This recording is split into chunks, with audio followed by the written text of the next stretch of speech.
Hi everyone, getting started with Canva. In this video, we'll be looking at getting logged into Canva and getting familiar with and navigating the home page. Let's go! First and foremost, let's get logged in. If you jump onto Google, there are other search engines available and type in Canva, C-A-N-V-A. And there's canva.com, there's the logo, here we go. Now, if you want to go scrolling down through the promotional material, by all means do so, but what we're doing is heading up to the right-hand corner where these two buttons are. Now, you don't need to sign up because you are already signed up for your college email address. We are just going to hit login. Now, with login, can you make sure you hit continue another way? And we're going to continue with Microsoft because our college emails are set up through that. And then we just have to quickly go through our beloved authentication process. And just to say, if you're already connected to the college system, then you're probably not going to get prompted for the authenticator. And I'm going to hit continue. And we're in. So, this is what the homepage of Canva for Education looks like. And what's great about it is, everything you need is right here in one place. No need for scrolling, no need for digging through different options. Well, not to get you started anyway. And another major plus is there's a huge amount of pre-made resources and templates to make use of, in addition to being able to use AI to generate content, to allow you the time to do the important things in life. And we'll cover Canva AI in one of the next videos. Before we start looking into what's what, can you please check that you are part of the Cymoedd or Staff and Learners Coleg y Cymoedd team. Now, if you haven't got yourself connected on this, can you head on to the IT help desk and ask to be included within the team?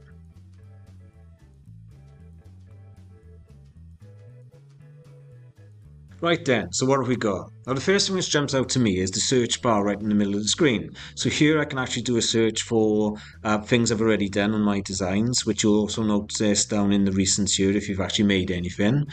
You can search through templates, and you can also use Canva AI to help you generate content as well. So over on the left hand side we have the navigation panel, and if I click on home, it'll take us back to where we were a moment ago with this ribbon across the screen with these different icons, and this allows us to quickly make things. So regarding templates, there's a few different ways to get to them. The first is just above the search bar in the middle of the screen if I click on templates, and the second would be clicking templates on the navigation panel on the left hand side.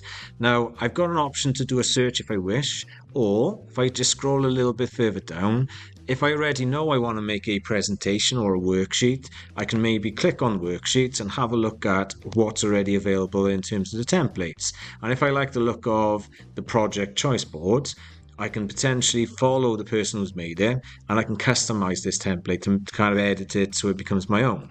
But for the time being, I actually already know what I want to do. I want to make a presentation about gaming. So I'm actually going to do a search for gaming up here, and as I type in gaming, you'll notice there are different options to kind of help us along, but I'm just going to submit that to see what comes up. And what you'll notice is it will bring me presentations. It'll also bring us up a flyer.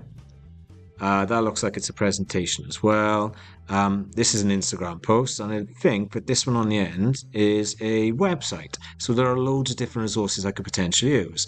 Now I've decided I want to make a presentation, or I want to use a presentation, so I'm going to click on this one, and I'm going to customize this template. Now the template, when it loads up, it will show us all the slides across the bottom, and I could have looked at that on the previous window across there as well if I wanted just to see what was on there. You might have noticed that this opens up in a new tab so you can do a bit of editing.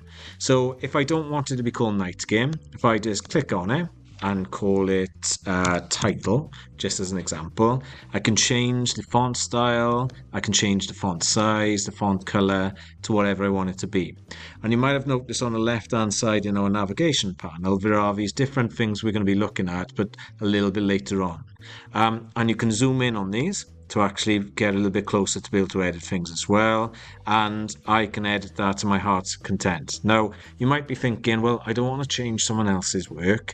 The truth is this isn't actually someone else's work now, because the minute you clicked on customize this template, you should then have, if I just close it here, access to it within your projects area. So if I go to projects and I scroll down a little bit, you'll see that there's my green and orange pixel, and I'm going to change the name of that a little bit later as well.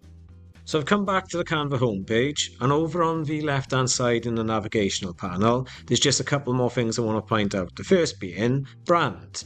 Now, within the brand, you can see there's a presentation example, there's the logos associated with the college, there's the colours which we associate as well, and bits and pieces down here you can have a look at. And there are other options. So there's also the Cymoedd extra brand assets as well for you to look at. Now, I did notice it does say brand voice, and I wonder if, no, they haven't got anyone yet. Maybe they could be asking me, or maybe not. Anyway, back to this point here. So as we said, on the navigation panel, if we actually click on this open menu at the top, we're currently on the home. So this will give me a shortcut to my recents, as in what I've just been making. If I click on Classroom, this is similar to Teams in as much as we can kind of get learners connected up on this and actually set them work to get on with assignments and so on. And we also have projects. So within the projects area, this shows all the work you've been working on and things you might have uploaded. And what's really nice is within the recents, it actually shows me things I've been recently working on. However, it's not very well organized in this respect, but you might have noticed just underneath there's folders and lessons. So I do have a folder I've already set up for my digital animations and effects, but I do want to set up a new folder for my gaming development unit. So to do so, if I click on the plus sign here up in the top right hand corner, if I click on new folder, and I gave it a appropriate name, so game development unit, and I can create that folder.